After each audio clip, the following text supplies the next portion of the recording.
परिचय। पिंकी, उस यूकेलिप्टस के पेड़ को देखो, वो कितना ऊंचा है। हाँ दीदी, लेकिन क्या छोटे वृक्षों की तरह इन वृक्षों में भी सभी पदार्थ विसरण तथा सक्रिय परिवहन के द्वारा गमन करते हैं? हाँ, लेकिन केवल विसरण तथा सक्रिय परिवहन के द्वारा नहीं, वास्तव में ये प्रक्रियाएं मंद होती हैं। तो दूसरी प्रक्रियाएं कौन सी हैं? आओ, मैं तुम्हें इन प्रक्रियाओं के बारे में बताऊं।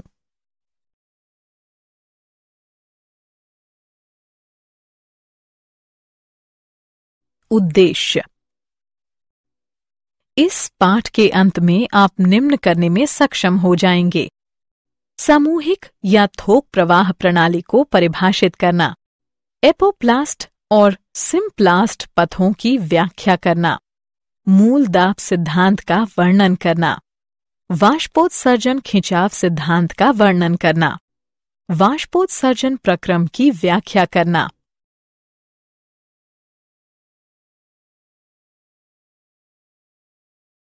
लंबी दूरी तक जल का परिवहन। परिचय। मित्रों, जैसे कि हम सभी जानते हैं कि छोटी दूरियों तक पदार्थ विसरण तथा कोशिका द्रव्य प्रवाह के माध्यम से सक्रिय परिवहन द्वारा पहुंचाए जाते हैं। किसी पादप में लंबी दूरी तक पदार्थों का परिवहन केवल विसरण द्वारा नहीं किया जा सकता। विसरण एक मंद प्रक्रिया है। यह अणुओं का केवल छोटी दूरियों तक संचलन कर सकती है। उदाहरण के लिए एक प्रतिरूपी पादप कोशिका लगभग 50 माइक्रोमीटर के आर पार अणु को गति करने में लगभग 2.5 सेकंड का समय लेती है। कुछ वृक्ष 50 फीट तक ऊंचे होते हैं, इसलिए हम सोच सकते हैं कि केवल विसरण के माध्यम से पादप में 25 से 30 फीट की दूरी तक अणुओं को गमन करने में कितने वर्षों का समय लगेगा। कुछ बार उत्पादन या अवशोषण एवं संग्रहण के स्थान एक दूसरे से बहुत अधिक दूरी पर होते हैं, इसलिए विसरण या सक्रिय परिवहन पर्याप्त सिद्ध नहीं होता है।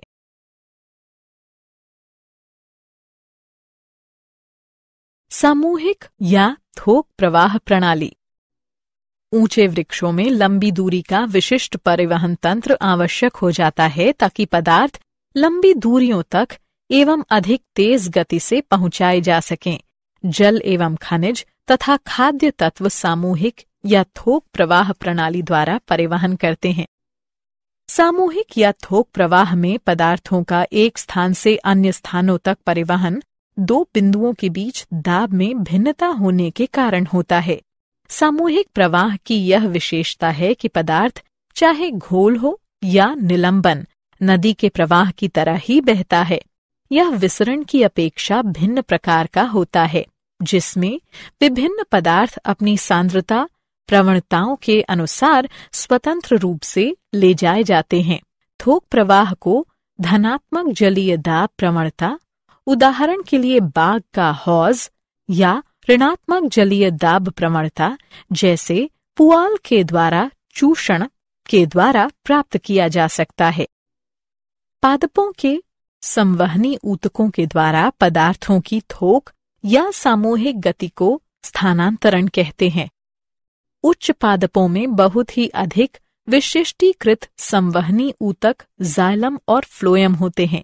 जाइलम मुख्य रूप से जल, खनिज लवणों, कुछ कार्बनिक नाइट्रोजन तथा हार्मोनों का पादप की जड़ से वायवीय भाग तक स्थानांतरण करता है।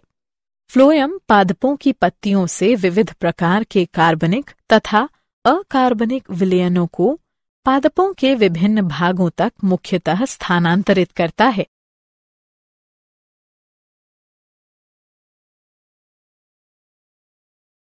पादप जल कैसे अवशोषित करते हैं? आइए अब हम देखें कि पादप जल किस प्रकार अवशोषित करते हैं। जड़ें पेड़ों के लिए ज्यादातर जल को अवशोषित करती हैं, इसलिए हम मृदा पर जल डालते हैं, न कि पत्तियों पर।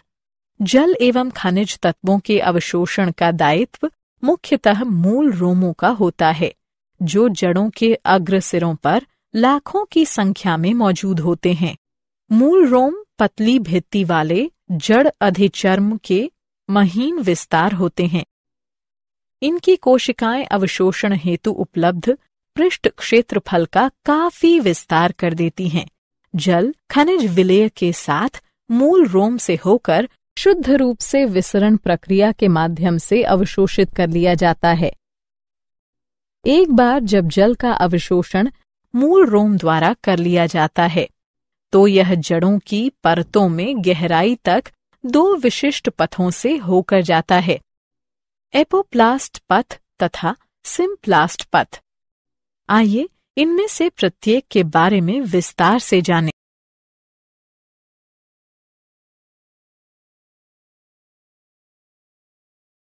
एपोप्लास्ट पथ। एपोप्लास्ट निकटवर्ती कोशिका भित्ति का तंत्र है जो जड़ों के अंतःसत्वचा में मौजूद कैस्पेरी पट्टियों को छोड़कर पूरे पौधे में फैला रहता है। जल का एपोप्लास्टिक परिवहन केवल अंतरकोशिकीय अवकाशों व कोशिकाओं की भित्ति के माध्यम से होता है। एपोप्लास्ट से होकर परिवहन कोशिका झिल्ली को पार नहीं करता। यह गति प्रवणता पर निर्भर रहती है। एपोप्लास्ट जल के परिवहन में कोई बाधा नहीं उत्पन्न करता और जल परिवहन सामूहिक प्रवाह के माध्यम से होता रहता है। जैसे ही जल अंतरकोशिकीय गुहा या वातावरण में वाष्पित होता है तो एपोप्लास्ट के सतत जल प्रवाह में तनाव उत्पन्न हो जाता है। अतः जल के असंजक एवं संसक्ति गुणों के कारण जल का सामूहिक प्रवाह होता रहता है।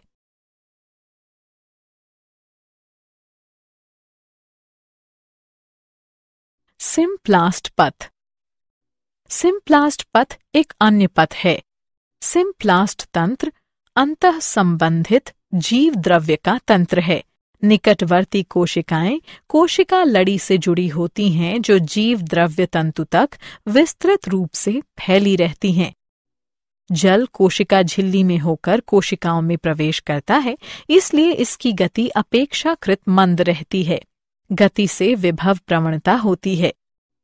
सिम्प्लास्ट गति को कोशिका द्रव्यी प्रवाहन सहायता करता है। कोशिका द्रव्यी प्रवाहन हाइड्रिला पत्तियों की कोशिकाओं में देखा जा सकता है, जहां प्रवाह के कारण क्लोरोप्लास्ट का परिवहन आसानी से दिखाई देता है।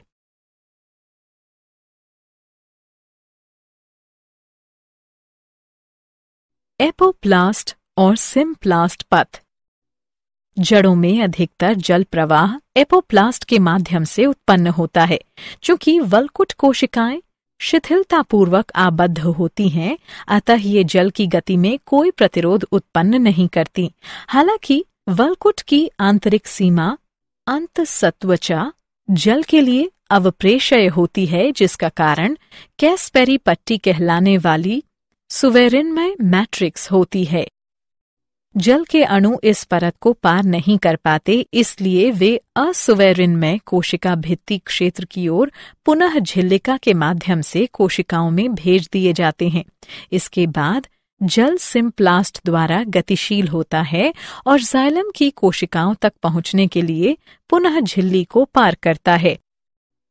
जड़ों की परतों से अंतःसत्वचा तक जल की गति पूर्णतया सिम्प्लास्टिक होती है। जल तथा अन्य विलेय पदार्थों के वैस्कुलर सिलेंडर में पहुंचने का यही एक मार्ग होता है। जाइलम के अंदर पहुंच जाने के पश्चात जल पुनः कोशिकाओं के बीच तथा उनके आर पार जाने के लिए स्वतंत्र हो जाता है।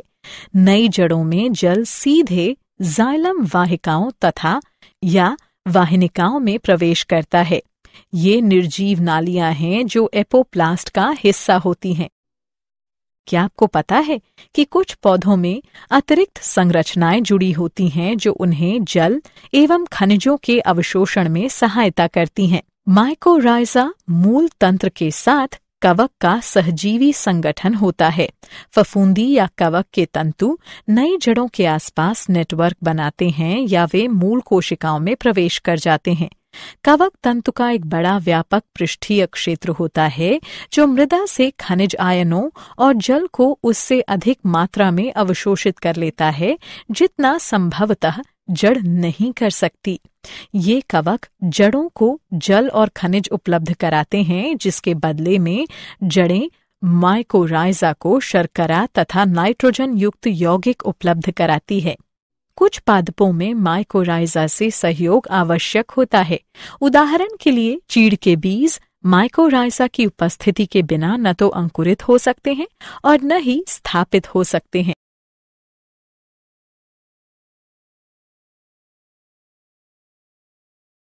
मूल दाब सिद्धांत। अभी तक हमने देखा कि पादप मृदा से जल का कैसे अवशोषण करते हैं और संवहनी ऊतकों में इसे कैसे पहुंचाते हैं। अब हम ये जानने का प्रयास करेंगे कि जल का परिवहन पादप के विभिन्न भागों तक कैसे किया जाता है। मृदा से विविध आयन जड़ों के संवहनी ऊतकों तक सक्रियता से परिवहनित किए जाते हैं। उसके साथ जल अपनी विभव प्रवणता के साथ इसी प्रक्रिया का अनुसरण करता है और जाइलम के अंदर दाब बढ़ा देता है। यह धनात्मक दाब ही मूल दाब कहलाता है और तने में कम ऊंचाई तक जल को धकेलने के लिए उत्तरदायी होता है। मूल दाब के प्रभाव रात में तथा प्रातःकाल के समय देखे जा सकते हैं, जब वाष्पोत्सर्जन कम हो और अतिरिक्त जल घास की पत्तियों तथा अनेक शाकीय पादपों की पत्तियों के सिरों पर शिराओं के विशिष्ट रंध्रों के परितः बूंदों के रूप में एकत्र हो जाता है। इस प्रकार द्रव के रूप में जल का हौस बिंदुस्राव कहलाता है। मूल दाब का व्यापक योगदान जाइलम में जल के अणुओं को निरंतर कड़ी के रूप में स्थापित रखने के रूप में समझा जा सकता है, जो कि अक्सर वाष्पोत्सर्जन के कारण उत्पन्न होने वाले वृहद तनावों के कारण टूटती रहती है। अधिकांश जल को परिवहनित करने में मूल दाब का कोई अर्थ नहीं है। अधिकांश पौधों की आवश्यकता वाष्पोत्सर्जनित खिंचाव से पूरी हो जाती है।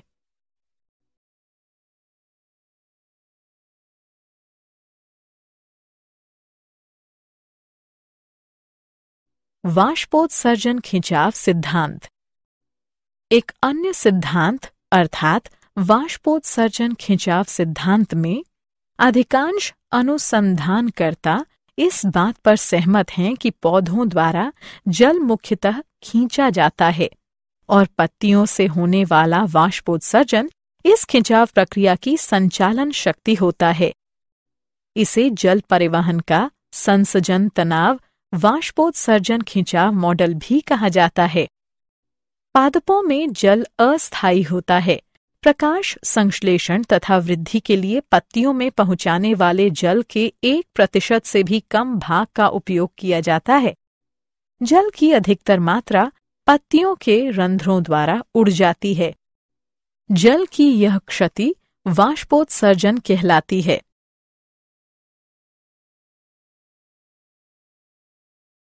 वाष्पोत्सर्जन। आइए अब इस मॉड्यूल के अगले प्रकरण अर्थात वाष्पोत्सर्जन को देखें।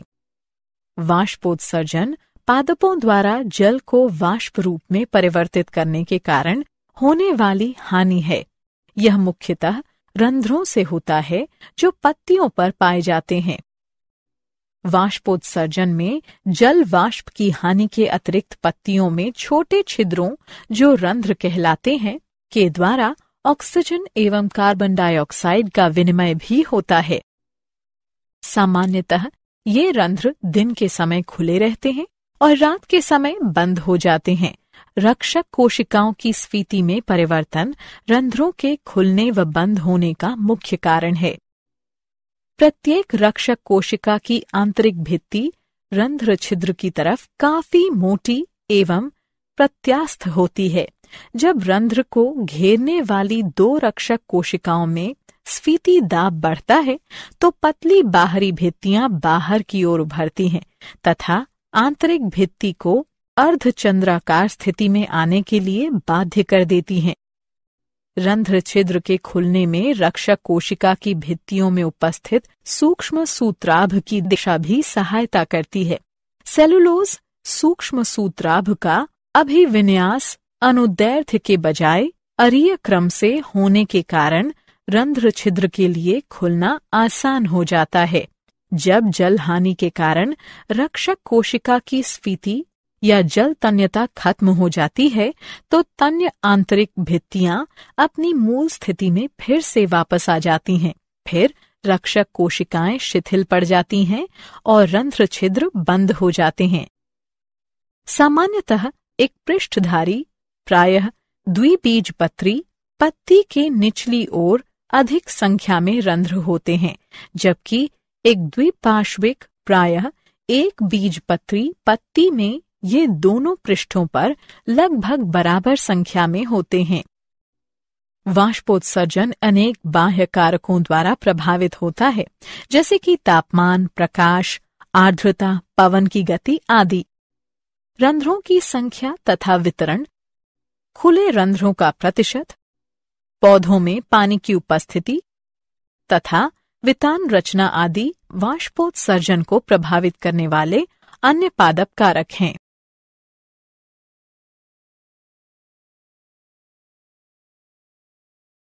वाष्पोत्सर्जन। क्या आपको पता है कि जाइलम रस का वाष्पोत्सर्जित होकर ऊपर चढ़ना मुख्यतः सासंजन, आसंजन तथा पृष्ठ तनाव के गुणों पर निर्भर होता है। सासंजन जल के कुछ भौतिक गुणों पर निर्भर होता है। आसंजन, यह गुण सासंजन, आसंजन तथा पृष्ठ तनाव हैं। जल के अणुओं के बीच पारस्परिक आकर्षण सासंजन कहलाता है। पृष्ठ तनाव जल अणुओं का ध्रुवीय सतह की ओर आकर्षण, जैसे कि वाहिकीय तत्वों की सतह, आसंजन कहलाता है तथा पृष्ठ तनाव वह गुण होता है जिसके द्वारा जल के अणु गैसीय अवस्था की अपेक्षा द्रव अवस्था में एक दूसरे के प्रति अधिक आकर्षित होते हैं। जल के ये गुण इसे उच्च तन्य सामर्थ्य प्रदान करते हैं, अर्थात किसी खिंचाव शक्ति का प्रतिरोध करने की क्षमता एवं उच्च कोशिकात्व अर्थात पतली नलियों में ऊपर चढ़ने की क्षमता। पादपों में कोशिकात्व को अल्प व्यास वाले वाहिकीय तत्वों जैसे कि ट्रैकीड और वाहिका तत्वों से सहायता प्राप्त होती है। अब आइए पादपों में वाष्पोत्सर्जन के लाभों पर एक दृष्टिपात करें। यह पादपों में अवशोषण एवं परिवहन के लिए वाष्पोत्सर्जन खिंचाव उत्पन्न करता है। यह प्रकाश संश्लेषण हेतु जल प्रदान करता है। यह पादप के सभी भागों तक मृदा से खनिज तत्वों का परिवहन करता है। यह पत्तियों की सतह को वाष्पीकरण द्वारा 10 से 15 डिग्री तक ठंडा करता है। यह कोशिकाओं को स्वीत रखते हुए पादपों की आकृति एवं संरचना को बनाए रखता है।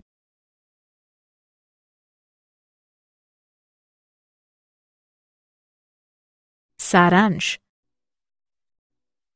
आइए हमने जो कुछ सीखा है उसे संक्षेप में दोहराएं।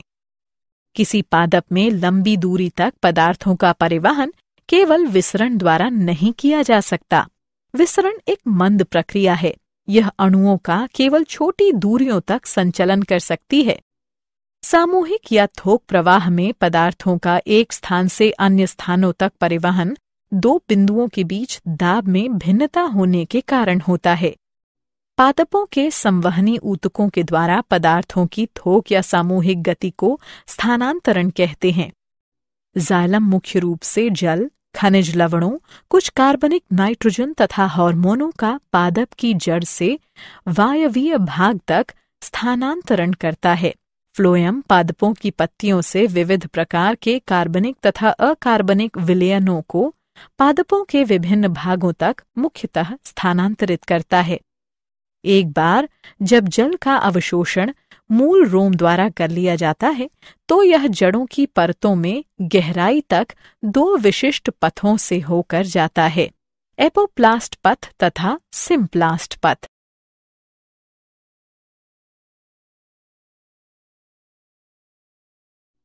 एपोप्लास्ट निकटवर्ती कोशिका भित्ति का तंत्र है जो जड़ों के अंतःसत्वचा में मौजूद कैस्पेरी पट्टियों को छोड़कर पूरे पौधे में फैला रहता है।